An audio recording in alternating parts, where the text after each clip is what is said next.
रामकृष्ण हरी माऊली. देव मराठी व्लॉगच्या एका नवीन व्हिडिओमध्ये आपलं सर्वांचं स्वागत आहे मित्रांनो.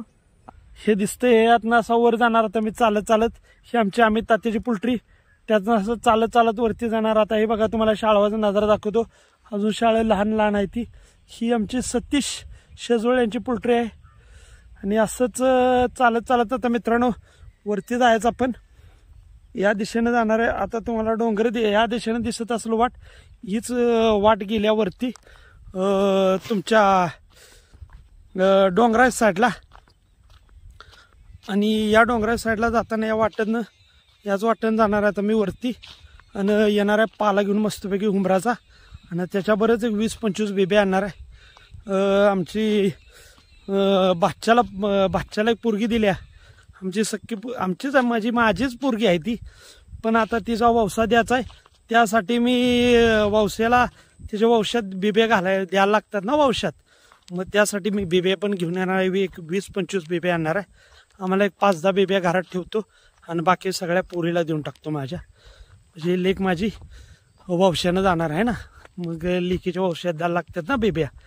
आता जवळ आलाय संक्रांतीचा सण. त्या संक्रांतीच्या सणाला द्यायला लागतात बिब्या. त्यासाठी मी चाललोय डोंगराकडे. बिब्या घेऊन येतो आणि हुंबराचा पाला पण काढतो. म्हणजे एका कामात एका दगडात 2 पक्षी म्हणतात. अशा पद्धतीनं मी हे करणार आहे. तर चला आपण जाऊया डागाच्या दिशेनं. बकऱ्यांची पाला घेऊन यायचं आणि त्याच्याबरोबर बिबीच्या झाडावर चढणार. पण मला व्हिडिओ बनवता येणार ना बिबीच्या झाडावर चढल्यानंतर. हा असा रोड गेला आहे पूर्ण तिकडं. पुढं टावर दिसतो का नाही, त्या साईडला गेला पूर्ण टावरकडे. त्या टावरकडे गेलाय. आणि इथंच मध्ये खडी क्रेशर आहे. तिकडे खडी क्रेशरवरून खडी घेऊन जाते ते लोक. त्यामुळे आता चाललोय बघा डागग निघाले. आता जायचं आपण डागग. चला मित्रांनो तुम्हाला इकडं पुढं थोड्याशा अंतरावर हुंबर दिसत असेल. त्या हुंबराचा पाला काढायसाठी आलो मी मित्रांनो. बघा ही पायवाट आहे. ह्या पायवाटेनं ही जी दिसते ते पायवाटेनं जायचं हळूहळू चालत. तो हुंबूर हिरवा चार दिसतोय त्याचा काढायचा पाला. आता उशीर झालाय. त्या डोंगरात जायला वेळ होईल. 9:15 वाजायले. परत येऊन आंघोळ करून आणि शिराड्यांच्या पाठीमागे मला जायचं असते. त्यामुळं काय करू काय नग झाले. बिबे आणाय जाऊ का नग असं मन मग याक म्हणते जा आणि याक म्हणते नग, याक म्हणते जा आणि याक म्हणते नग. तरी बी आता काय करावं काय नाही सुचना झालंय. पण हुंबराचा हिरवा चार बघितल्यावर माझं मन नुसतं हराबलंय. माझी बकरी पाला सगळा संपवणार. मला माहित आहे एक ओझं अख्खं नेलं तरी ते आत्ता खाल्लंय त्याने. पण उद्याच्या सकाळी पार पाल्याचा भुकना पाडणार आहे. तेव्हा काय हुंबराचा पार हुंबराचा भुकना पाडणार. आणि मग उद्या तुम्ही त्याचा व्हिडिओ बनवतो सकाळी बकऱ्याने खाया घालताना मी पाला. कसं आहे माहिती आहे का, आत्ता सध्याला वेळ आपल्याकडं खूप कमी आहे. सगळीकडचं पाणी आटलं डोंगरातलं तरी सकट इथं या हुंबराच्या बुडाला पाणी असतं. असा खूप मोठ्या गावतात हुंबूर आहे. तसं जायचं मग काय करायचं. आता आहे का नाही मी बघितलंच नाही पाणी. पण इथं पाणी नेहमी असतं. म्हणून अजून काय दिसणं झालं मला पाणी आहे का नाही. आता एवढं उन्हाळा पाऊस एवढा पडला पण आता आहे का नाही ते माहीत नाही. पण इथं पाणी नेहमी असतं. हे सत्य परिस्थिती आहे. त्या गुंजाळाच्या झऱ्यावर अजून तुमच्या भोशाच्या वाड्याला 3 ठिकाणी पाण्याचा झुरोक असतो बारका बारका. इथं सध्याला का हाय पण थोडंसं पाणी आहे. तुम्हाला दिसत असलं तर बघा एकदम थोडंसं पाणी दाखवतो तुम्हाला. मी कधी खोटं बोलत नसतो बरं का मित्रांनो. मालकरी माणूस आपण कधी खोटं बोलणार नाही. थोडासा डबका आहे आता ते तुम्हाला दिसणार नाही. मला झूम करून दाखवतो.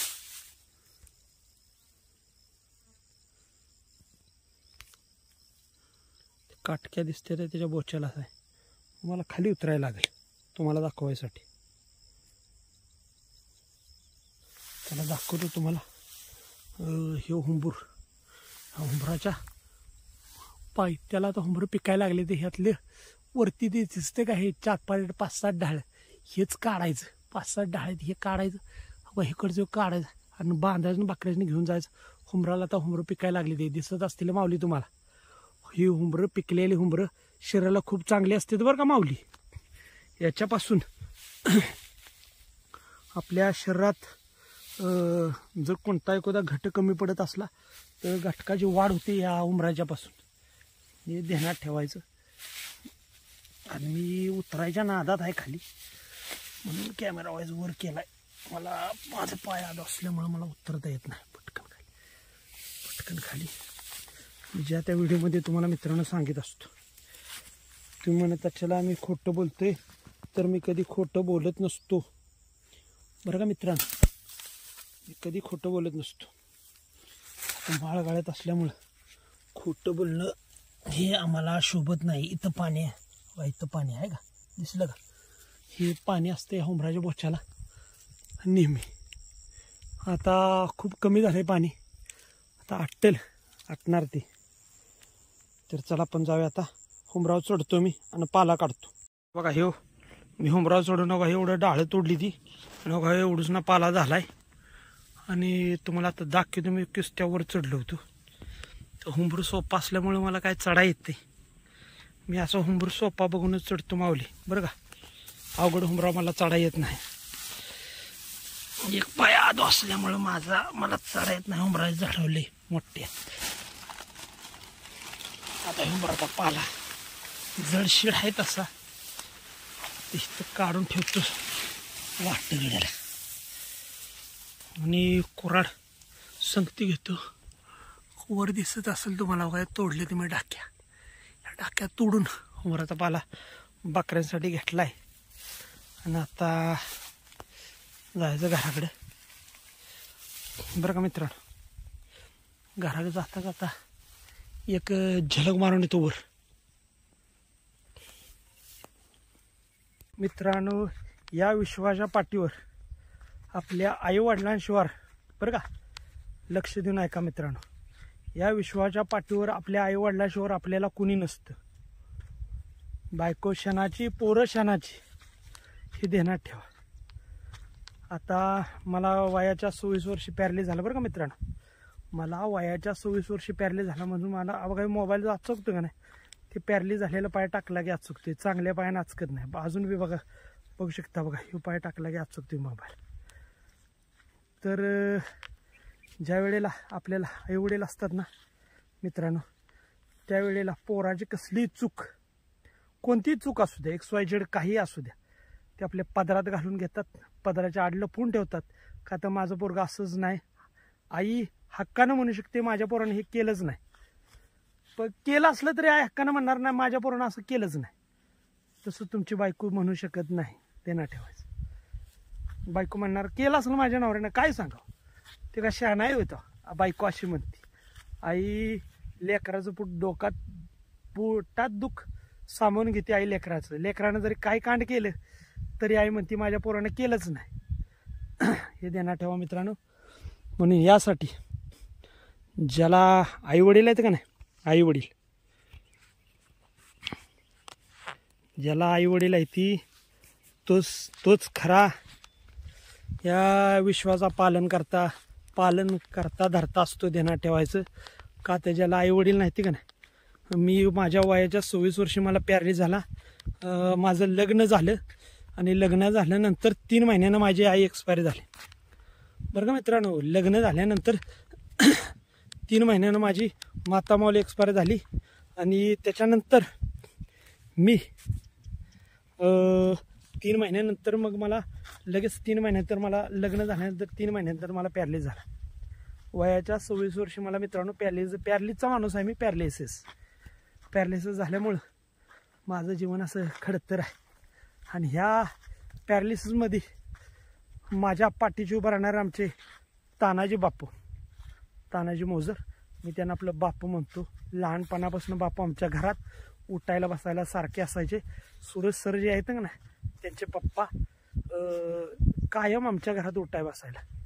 त्या माझ्या वडिलांसारखे असणारे आमचे बापूंनी मला खूप असा आधार दिला आणि मला तिन्हीच दवाखान्यात नेलं. आई गेल्यानंतर वडील असून वडील शेळ्यांच्या पाठीमागं, भाऊ बारका शेळ्यांच्या पाठीमागं, आणि मग मला बघाय कोण. त्या ताना बापूंनी वडिलासारखं मला जपले बरं का मित्रांनो. वडिलांच्या सारखी मला माया दिल्या त्या ताना बापूंनी. मी अखंड जोपर्यंत मी मेलो तरी माझ्या चामड्या चपल्या करून त्यांच्या पायाला गाठल्या तरी ते कधीच फिटणार नाही. त्यांचा उपकार माझ्यानं कधीच फिटणार नाही. ते एवढं उपकार आहे ते ताना बापूंचा माझ्यावर. आणि मी मरच तोपर्यंत मी ताना बापूंना कधी विसरू शकत नाही. आणि त्यांचा अमूल्य चिरंजीव सूरजलाही कधी विसरू शकत नाही. आज जो मी तुमच्या पुढे उभा आहे का नाही त्या सूरजमुळे उभा राहिलो मित्रांनो बरं का. ह्या सूरजनं मला सांगितलं, आप्पा तुला कोणी न बघू दे देवा, तुला कोणी बघू न तर न बघू देवा, फक्त तू व्हिडिओ बनवत राहा, जग दुनिया तुला ओळखणार. अजून मी जर माझी जीवनगाथा तुम्हाला सांगितलं मित्रांनो तुमच्या डोळ्यातनं पाणी येणार. इतकी खतरनाक माझी जीवनगाथा आहे. पण हे वेळ नाही हो आता सांगायला, सध्या वेळ नाही. मी एखाद्या दिवस तुम्हाला ही माझी जीवनगाथा सांगणार आहे मित्रांनो. तर आता आपण चाललोय बिब्या आणायला. चला आता बिब्या घेऊन येऊ जाऊन डोंगरातनं. जी पोरं आई बापांना त्रास देतात, दमवतात, देण्यात ठेवायचं बरं का मित्रांनो. जी पोरं आई वडिलांना त्रास देतात, दमवतात, ज्यांना आई बाबा वडिलांची कदर नसती, त्याचं कधीच आयुष्यात कधीच चांगलं होत नाही बरं का. कधीच चांगलं होत नाही. देव कधी त्यांच्या पाठीशी उभा राहत नाही. का तर तू म्हणणार ज्या माता माऊलीनं तुला ज्या उदरातनं जन्म दिला त्या माता माऊलीला आणि ज्या वडिलांना तुला पालन पोषण लहानाचं खांद्यावरून घेऊन मिरवला, हिंडला इकडं तिकडं माझा पोरगा म्हणून, जर तू त्या पोराला बापाला उलट सुलट शब्द बोलत असशील तर देव तुला कधी माफ करणार नाही. ध्यानात ठेव बाबा बरं का मित्रांनो. हे ध्यानात ठेवा नेहमी.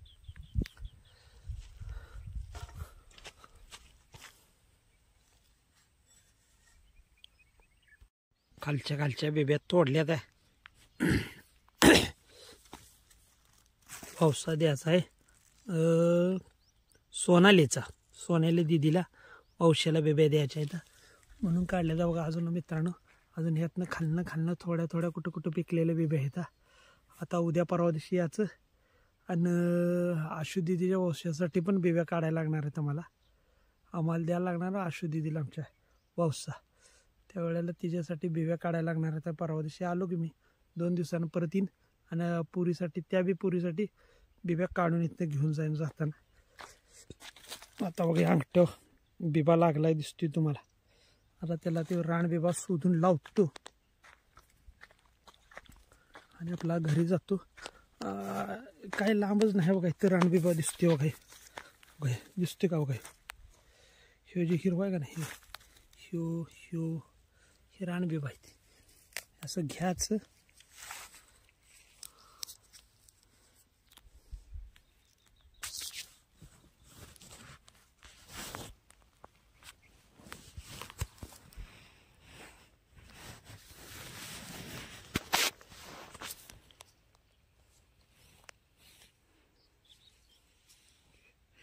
रणबिबा घेतलाय.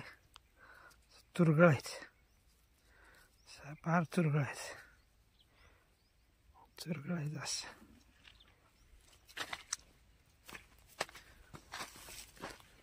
असा चुरगळायचा त्यातनं रस निघू द्यायचा. रस घ्यायचा.